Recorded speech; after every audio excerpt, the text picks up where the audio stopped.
Hello बच्चों, welcome back to our YouTube channel the best study. आज के इस वीडियो में हम सीखने वाले हैं आपके 5th का हिंदी का चैप्टर नंबर 1 राग की रस्सी।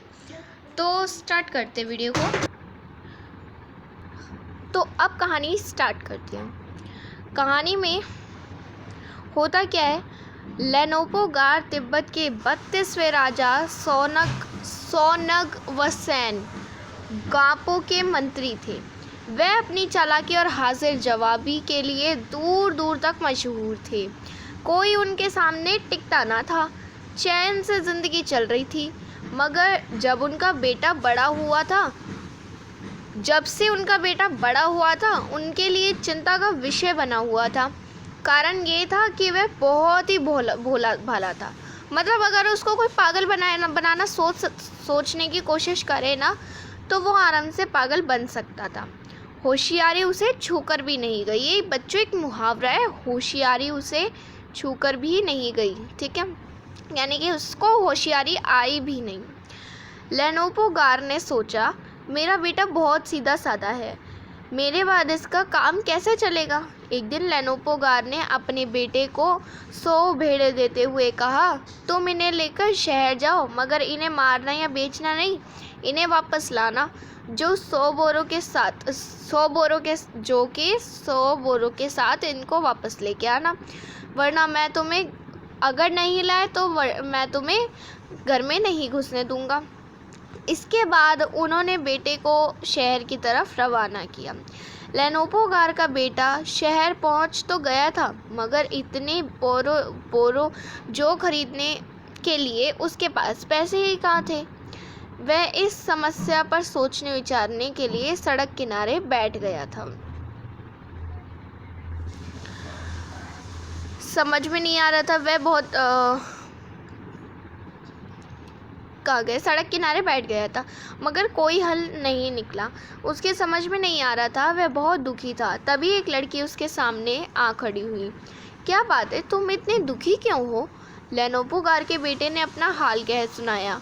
इसमें इतना दुखी होने की क्या बात है? उस लड़की ने कहा, मैं इसका हल निकाल देती हूँ। इतना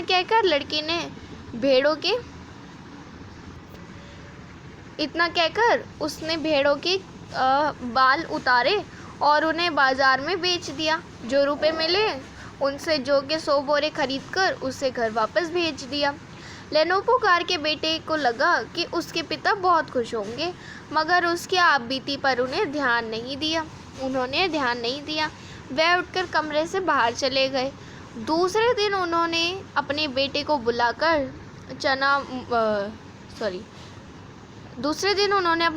बुलाकर कहा, पिछली बार भेड़ों के बाल उतारकर बेचना मुझे ज़रा भी पसंद नहीं आया।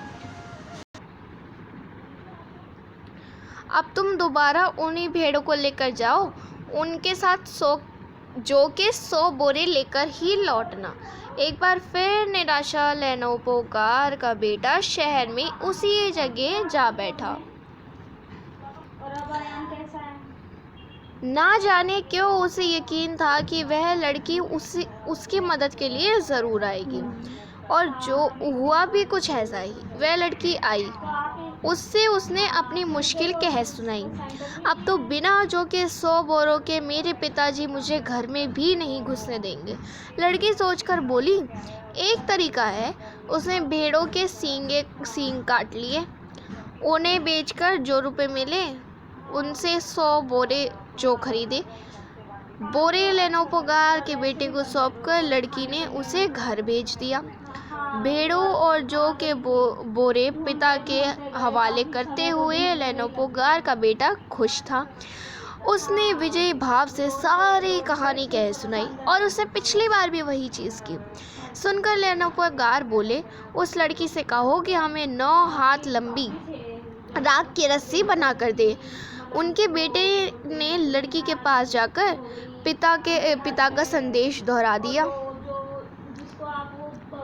ठीक है, इसके बाद जाकर सारा संदेश जो है, मतलब वो लेनोपो गार का बेटा गया और जाकर सारा संदेश जो है उस लड़की को कह सुनाया। ठीक है, संदेश दोहरा दिया। लड़की ने एक शर्त रखी, मैं रस्सी बना तो दूंगी मगर तुम्हारे पिताजी को वह गले में पहननी होगी। लेनोपोगार ने सोचा, ऐसी रस्सी बनाना ही असंभव है, इसलिए लड़की की शर्त मंजूर कर ली। अगले दिन लड़की ने 9 हाथ लंबी रस्सी ली, उसे पत्थर के सिल पर रखा और जला दिया। रस्सी जल गई मगर रस्सी के आकार की राख बच गई। इसे वह सिल समेत लेनोपोगार के पास ले गई और उसे पहनने के लिए कहा। लेनोपोगार रस्सी देखकर चकित रह गए। वह जानते थे कि राख की रस्सी को गले में पहनना तो दूर, उठाना भी मुश्किल है। हाथ लगाते ही वह टूट जाएगी। लड़की की समझदारी के सामने उनकी अपनी चालाकी धरी की धरी रह गई। बिना वक्त गवाए लेनोपोगार ने अपनी बेटी की शादी का प्रस्ताव लड़की के सामने रख दिया। धूमधाम से उन दोनों की शादी हो गई। तो बच्चों, अब आपको बताना है आपको ये कहानी कैसी लगी, ठीक है। अगर कहानी बहुत अच्छी थी तो वीडियो को लाइक कर दो, शेयर कर दो, चैनल को सब्सक्राइब कर दो। ऑल्सो वीडियो बहुत ज़्यादा अच्छी थी तो फटाफट से इस पे 1 करोड़ लाइक का वो बोनस बना दो फटाफट से। मैं मिलती हूँ आपसे नेक्स्ट वीडियो में, तब तक ले चलते take care and bye bye.